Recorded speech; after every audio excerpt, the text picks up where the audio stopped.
Estaban organizados, nos bloqueaban y nos agredían. Así es como ha definido el jefe de la Policía Nacional en Cataluña los acontecimientos que vivió el 1 de octubre. En el juicio que se está viviendo contra el intento de golpe de Estado de los separatistas, parece que es evidente que hubo violencia. No solamente el día de las votaciones de ese referéndum ilegal, sino previamente, el famoso 20 de septiembre.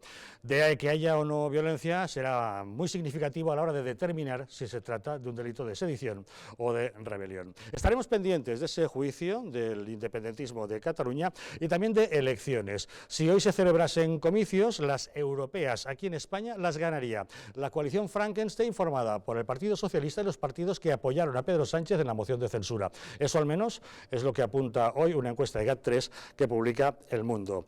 Respecto a mañana, ya lo saben, el Día de la Mujer, la gran manifestación a la que no acudirá el Partido Popular porque considera que no es a la mujer a lo que se defiende, sino que se hace un manifiesto haciendo un llamamiento a la izquierda. Y un asunto más, nos preguntaremos, ¿qué le pasa a Pedro Sánchez con el rey? ¿Constantemente está metiendo la pata en cuestiones protocolarias o es que realmente se cree lo que cuenta en su libro y piensa que son más que coleguitas? Asuntos que nos ocupan hoy en Distrito Televisión. Bienvenidos a Los Intocables.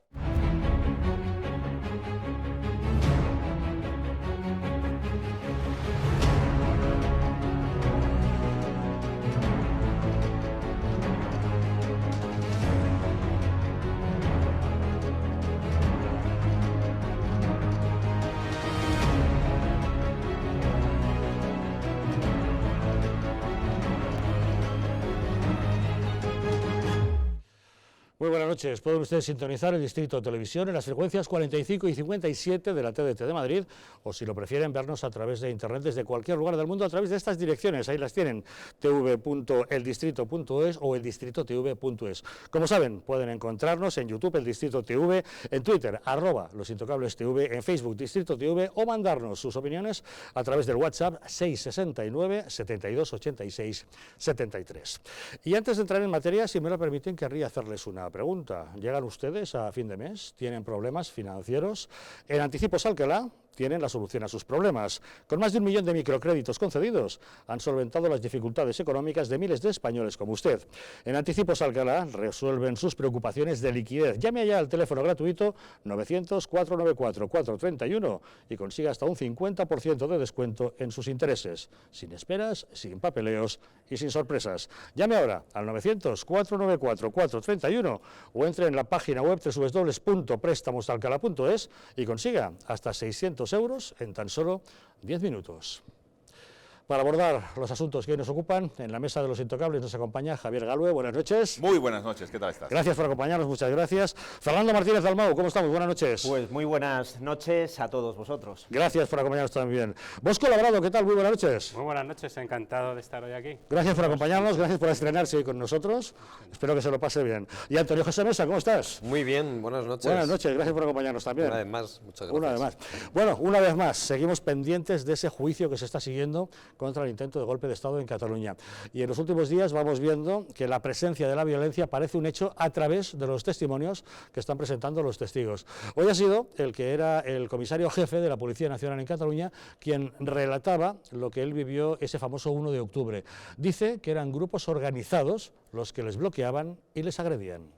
Los ancianos y los niños, habían algunos niños efectivamente, pero principalmente había una serie de individuos que su comportamiento, su agresividad hacia las fuerzas de seguridad era de una alta virulencia. ¿Detectaron o se informó en estas actas de que usted está hablando de actitudes organizadas o eran actitudes aisladas y episódicas? No, eso estaba todo perfectamente organizado.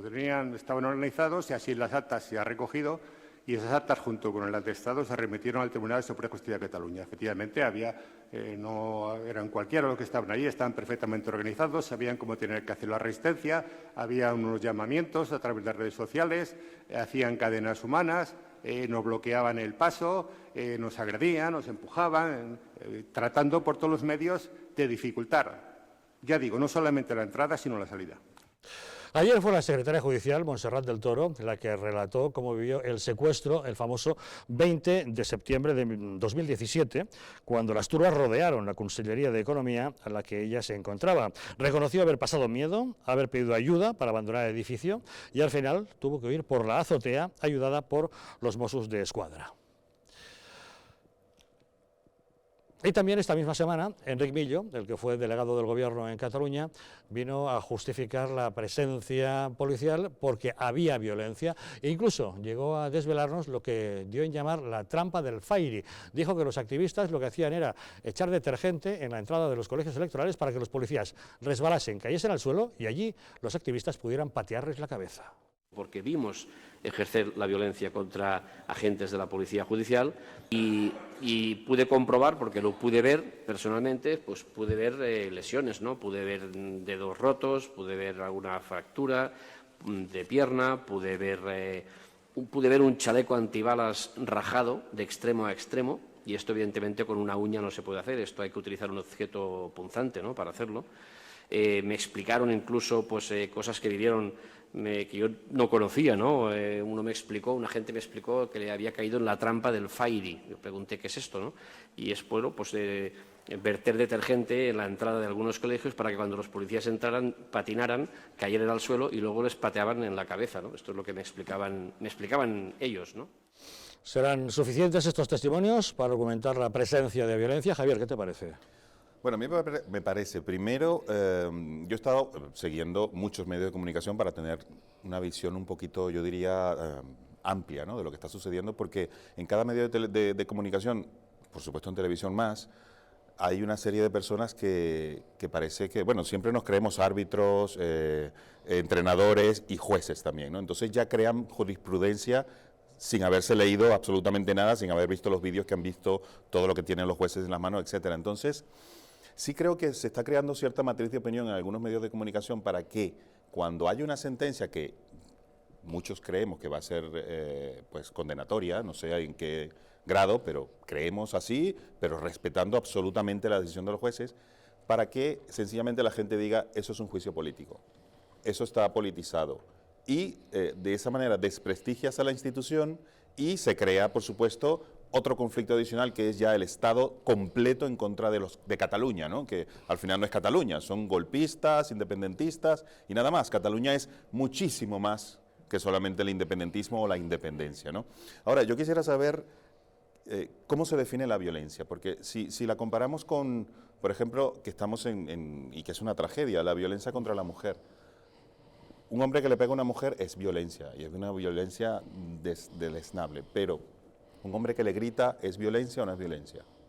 Que le grita una mujer. Yo entiendo que en la aplicación de la ley de violencia de género también lo es. También, claro. Entonces, quieren decir, y ambos son tragedias, y es una tragedia lamentable, pero el hecho de que también se está creando la matriz de opinión de que como no hubo armas, no es rebelión, creo que sin yo ser juez y sin querer opinar, la violencia no implica solo armas.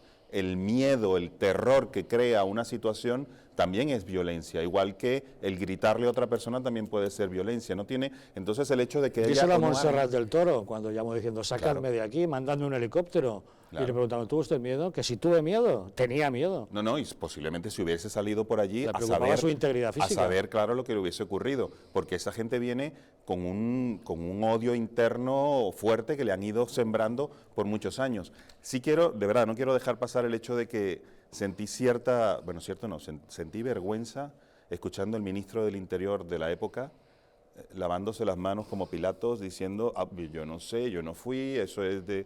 Vamos a ver, que no estamos hablando de una verbena o un concierto, estamos hablando de un golpe de Estado que se estaba gestando, y cuando le preguntaban, oye, ¿quién es el responsable del operativo?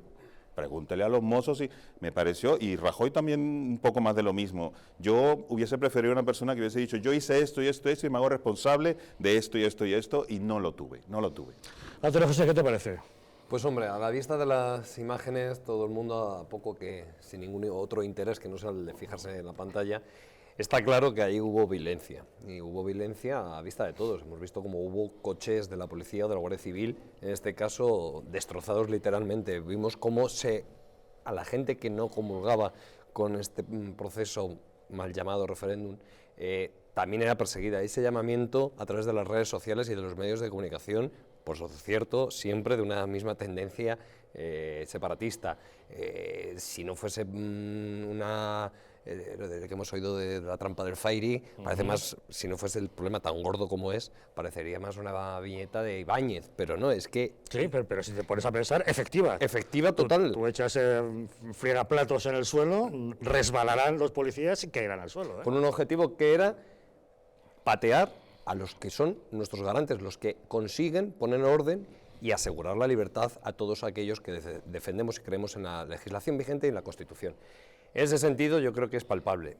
Y por contradecirte, creo que el gobierno del señor Rajoy, el gobierno del Partido Popular en ese momento, tuvo las agallas suficientes y tuvo el coraje suficiente para enfrentarse por primera vez a una situación que nunca se había producido en España, poner en funcionamiento el artículo 155, que a pesar de todo lo que se ha criticado, lo puso en marcha el gobierno del Partido Popular. También es verdad que con la mano de Ciudadanos y del Partido Socialista, pero también hay que recordar que ambos dos partidos limitaron esa aplicación del 155. Unos decían que solamente para convocar elecciones y otros decían que solamente limitado en el tiempo y además para no intervenir TV3 y bueno, una serie de cosas. Con lo cual era un gobierno que estaba en minoría, el del Partido Popular, la segunda legislatura, no gozaba de la mayoría absoluta que tenía en la primera etapa de Rajoy y, quiero decir, no había ni un solo manual donde ir a recurrir para decir cómo se aplica el 155. Era la primera vez, de una forma inédita.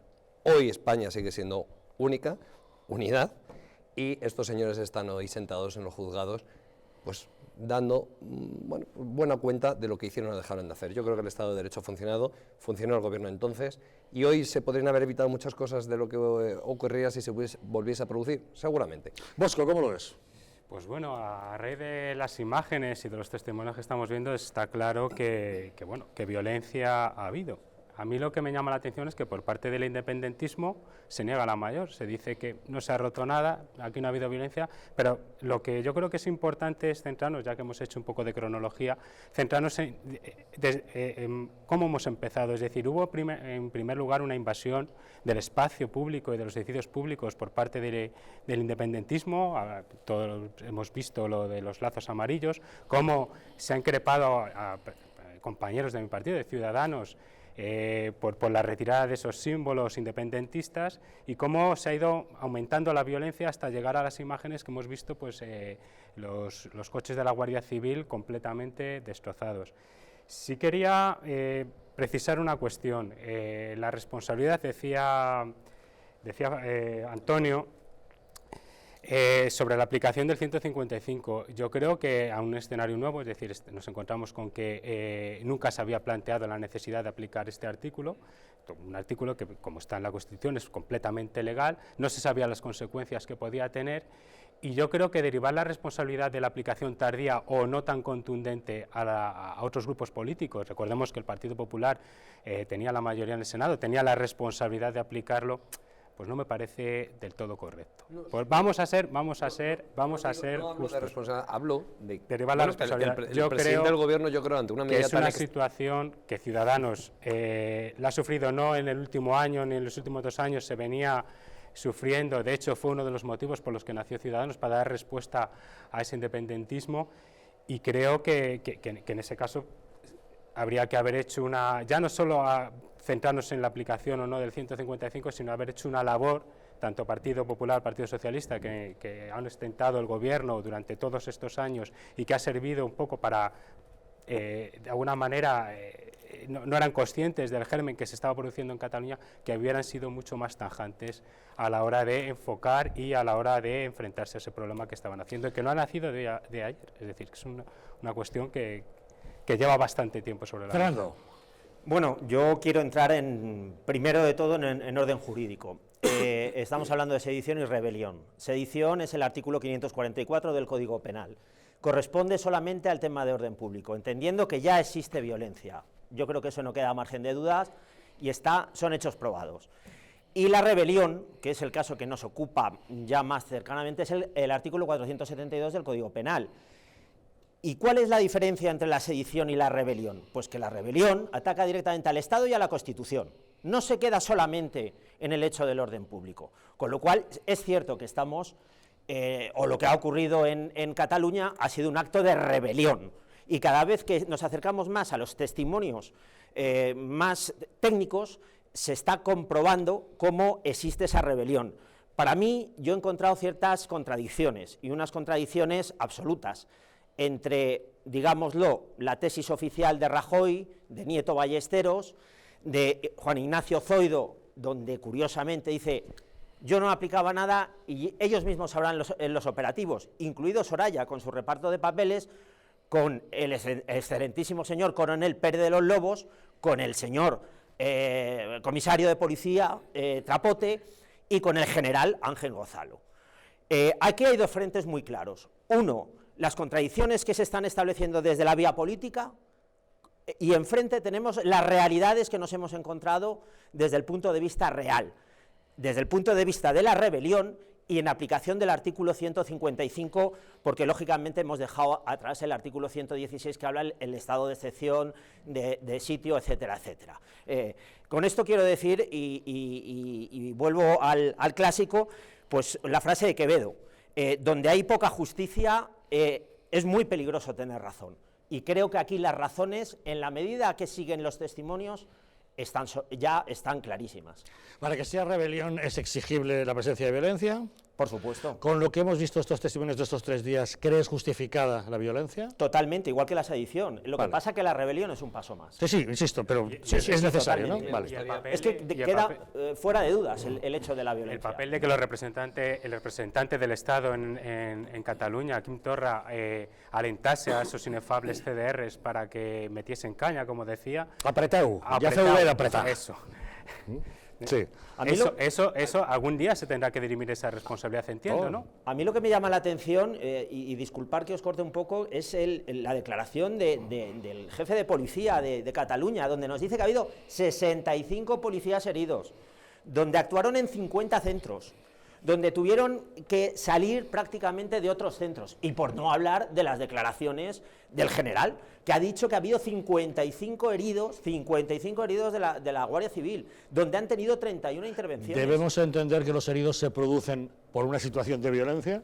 Evidente. No hay más preguntas. No hay más preguntas, señor. Yo creo que en todo este sentido coincidimos todos en que violencia hubo. Por puntualizar a mi compañero de mesa, a Bosco, quiero decir, es verdad que el 155 lo podía haber aplicado el gobierno del Partido Popular en solitario, porque nos acompañaba una mayoría más que cualificada en el Senado, pero una medida tan extraordinaria y de excepción como fue aplicar por primera vez este artículo, creo, y fue oportuno, y de hecho yo creo que también tu partido así lo opina, que se hiciese de la mano de los otros 2 partidos constitucionalistas mayoritarios con representación parlamentaria. Por eso es de ir de la mano juntos, de esa famosa noche en la que Rajoy llama a Moncloa, a Sánchez y a Rivera, y sale la aplicación del 155. Pero lo que no se puede decir es lo que intentar revestir la realidad de lo que fue. Es decir, que Ciudadanos y Partido Socialista dijeron aplicar un 155 sin la extensión suficiente y sí limitada a 2 condiciones, una la convocatoria de elecciones y otra que no se intervinieran más allá, como por ejemplo TV3, también. Y dicho esto, yo creo que Ciudadanos también ha dejado a perder una oportunidad muy grande, como es que su representante, la más votada, la que ha ganado las elecciones en Cataluña, Ciudadanos, haberse presentado para decir eso que tú dices aquí, defender la sesión de investidura y haber dicho a los catalanes que había una posible opción de gobierno con el Partido Ciudadanos a la cabeza. Y eso lo habéis dejado desaprovechar. Por alusiones. Por supuesto, por alusiones. Creo que es un tema suficientemente debatido ya en esta mesa, pero Sí, la alusión también, es Pero directa. bueno, aquí hay que puntualizar ciertas cuestiones. Yo sigo insistiendo en que la responsabilidad es del Gobierno y está muy bien que por una vez el Partido Popular busque el consenso y busque el apoyo de todos los que defendemos la Constitución. Ahora, la extensión se planteaba ya no solo en la intervención de deberes, sino en la intervención incluso de la enseñanza. Estamos hablando de que desde Ciudadanos se planteó que de alguna manera hubiera una inspección general que evitase lo que es obvio, es decir, esa especie de, no voy a decir lavado de cerebro, pero esa especie de Adoctrinamiento. adoctrinamiento que se estaba produciendo. Entonces, yo entiendo, y esto es innegable, es decir, que poner en marcha un mecanismo que está previsto en la Constitución, que es novedoso y que las consecuencias no están previstas, pues hay que hacerlo con prudencia, completamente de acuerdo. Y con respecto al segundo punto, es decir, la presentación o no a presidir la Generalitat. Hombre, creo que el Partido Popular precisamente no es quien para dar ejemplos cuando tuvimos el caso de Mariano Rajoy y tuvimos todo lo que hemos conocido. Pero bueno, cualquiera de los casos, es decir, los apoyos están como están, se buscó el consenso de todas las fuerzas, pero bueno, parece ser que la actitud timorata de algunos partidos que se consideran constitucionalistas, cuando pasan el Ebro, pues no lo son tanto. Hecho el intercambio de guantes entre los partidos, volvamos al juicio, que es el tema que nos ocupa. ¿Te refieres cuando Rajoy le dijo que no al rey para formar gobierno? Efectivamente. ¿No? Vale, porque no me quedó. O cuando Marín, siendo la segunda fuerza en Andalucía, quería presidir. Pero que no ha terminado el intercambio de guantes. Una cosa muy importante que yo quisiera decir con respecto a lo de Cataluña. Este partido de fútbol donde hay 0-0 empate en el minuto 94, ya los jugadores destrozados de los 94 minutos y en el minuto 94 te marcan un gol, ¿no? Y te destrozan todo el partido. Pues eso puede ocurrir si después de todo esto y después de todo lo que ha pasado, paralizar el país, dividir al país, viene un presidente y los indulta.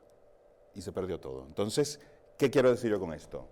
Nos ven miles de personas y yo sé que muchas pues tendrán pensado votarle a Pedro Sánchez.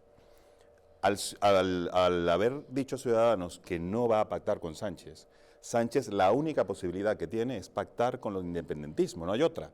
Y si él quiere mantenerse 4 años, lo que le va a pedir el independentismo es indulto o, como tú bien decías, amnistía, que yo creo que es peor aún en cuanto a justicia. Entonces, pensamos bien nuestro voto, porque votándole a Sánchez, estamos votándole a Puigdemont, a Rufián, a Torra, y posiblemente estamos votando a un indulto o a una amnistía.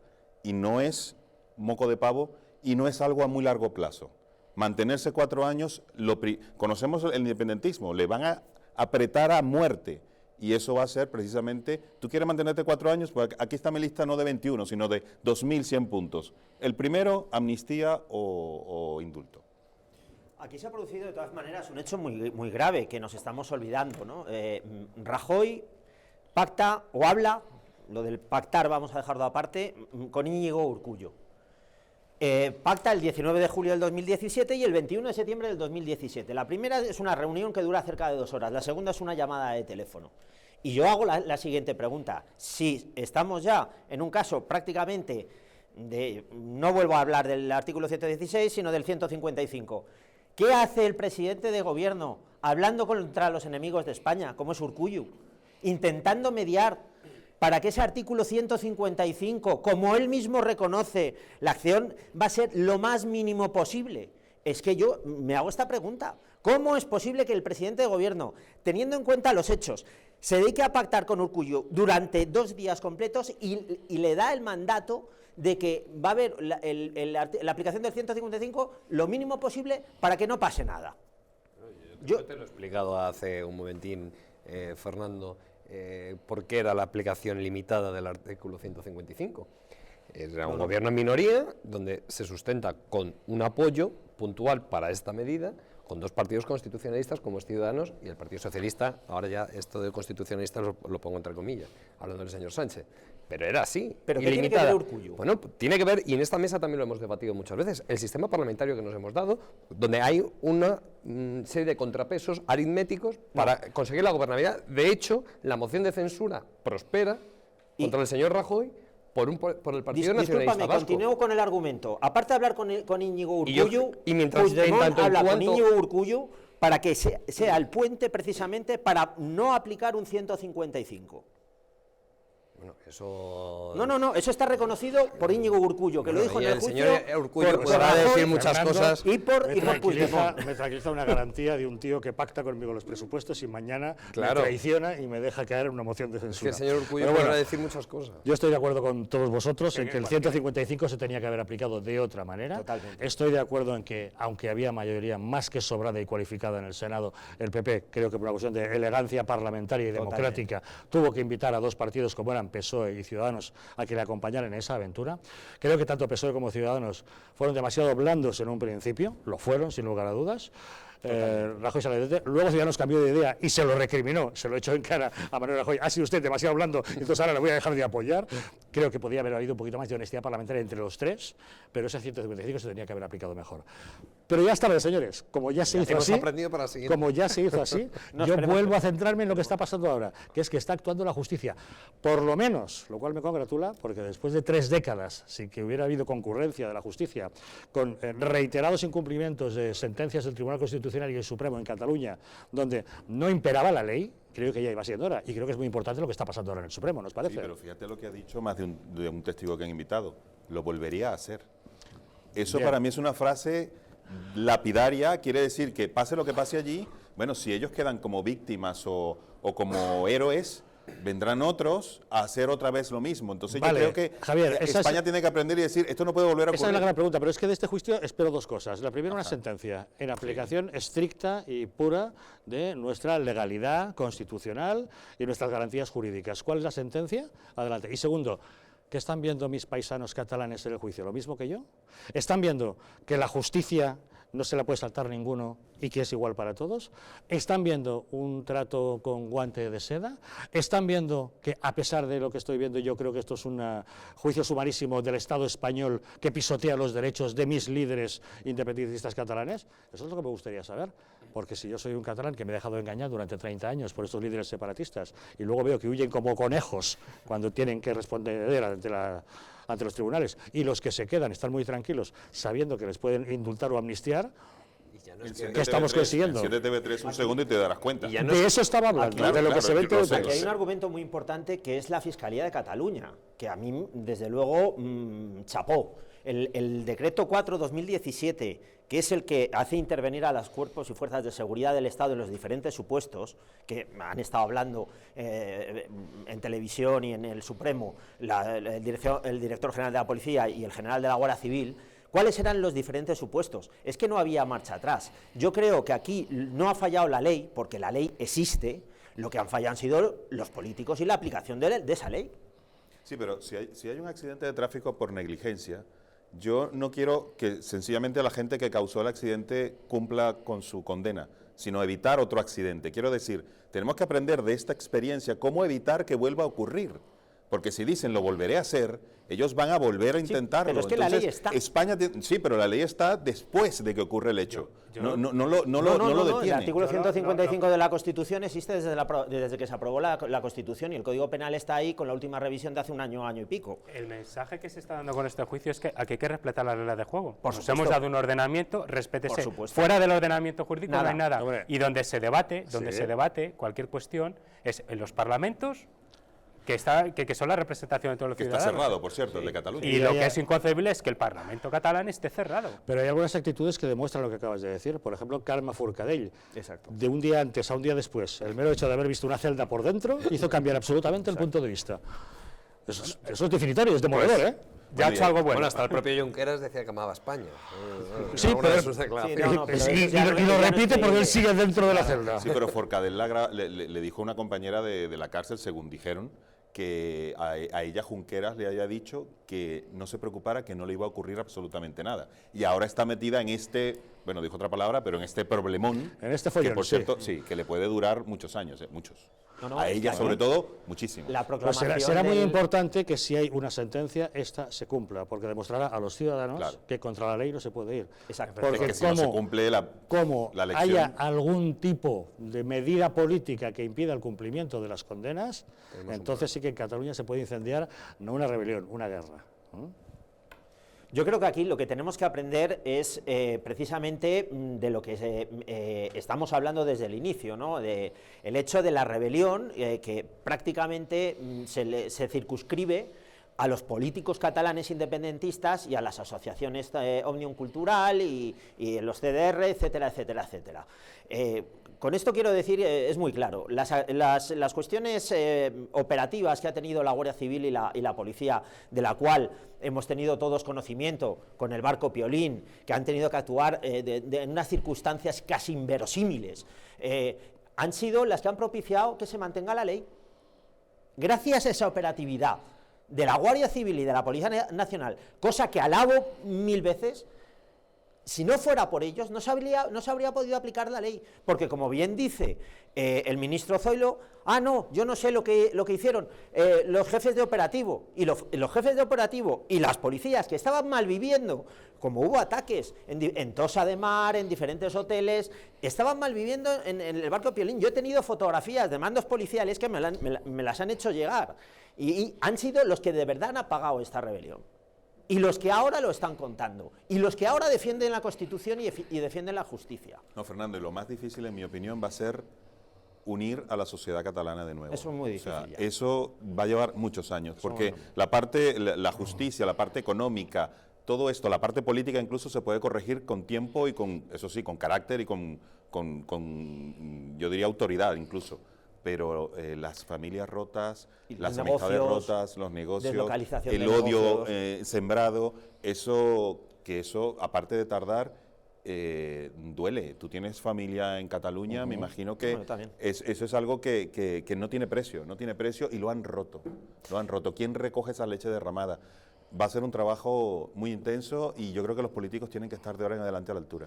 No podemos perdonarlos. Bueno, seguimos muy pendientes del juicio por el intento de golpe de Estado en Cataluña, al igual que del largo periodo electoral que se nos viene por delante. Hoy hemos conocido una encuesta según la cual las europeas aquí en España las ganará el gobierno Frankenstein, es decir, el Partido Socialista apoyado por las diversas formaciones que garantizaron el éxito de la moción de censura. Pausa y les contamos.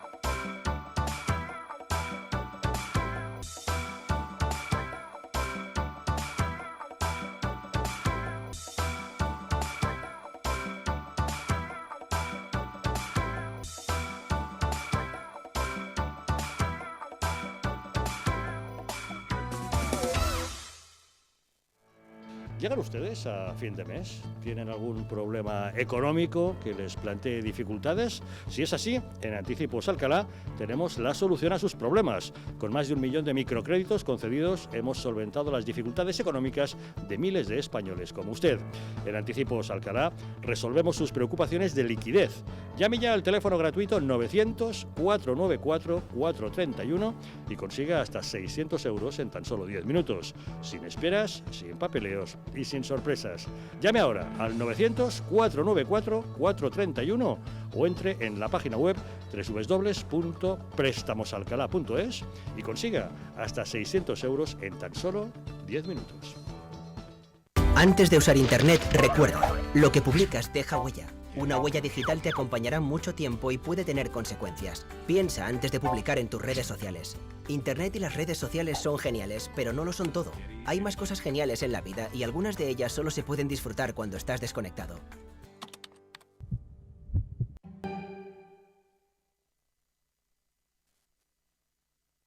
Como cada mañana, Juan coge su coche para ir al trabajo. Tiene que conducir por una carretera convencional. Es un tipo precavido y suele circular a 90, a pesar de que la carretera pone otra cosa. Vaya, ¿y esta piedra? ¿De dónde ha salido? Bien por los precavidos. Pero, ¿qué hubiese pasado si esta misma piedra hubiese estado aquí ayer que Juan tenía un poco de prisa? A 90 km/h necesitas 70 metros para detenerte. A 100 km/h, 84 metros. 14 metros de nada que son una gran diferencia. Y con suelo mojado la distancia aumenta casi un 70%. Menos velocidad, más vidas en la carretera. Mejor, más despacio. Dirección General de Tráfico, Ministerio del Interior, Gobierno de España.